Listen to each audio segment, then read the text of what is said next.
damages for an untimely redelivery of the time-chartered vessel. To start with some obvious background, your time charter will contain within it a definition agreed between the parties of the period for which the vessel is to be on hire.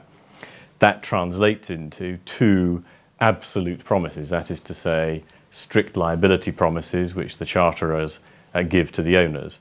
Firstly, no early redelivery. Secondly, no late redelivery.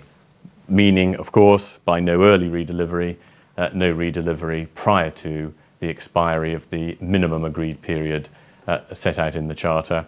No late delivery, a strict promise that the vessel will not be kept under the charter for longer than the maximum agreed period. As a historical note, one perhaps might just say, it's probably by way of reminder to most of you, that the second of those has become settled law only in relatively recent times. I'm referring there to the decision of the Court of Appeal in London in the Peonia, that's reported in 1991, one Lloyd's reports, settling that it is, in ordinary circumstances, a strict promise by charterers that the vessel will be redelivered no later than the latest time indicated in the charter.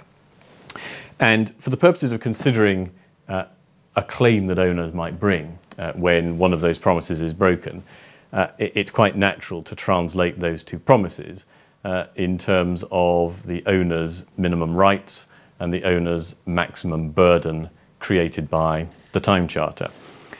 As a minimum, by entering into the charter, he has become entitled to earn hire at the charter rate for, at the very least, the minimum agreed charter period. One thing we'll see when we get to the House of Lords decision in the Golden Victory is that we now need to be quite careful in defining what we mean here by the minimum agreed period. It's not perhaps what some people had thought it was in all circumstances.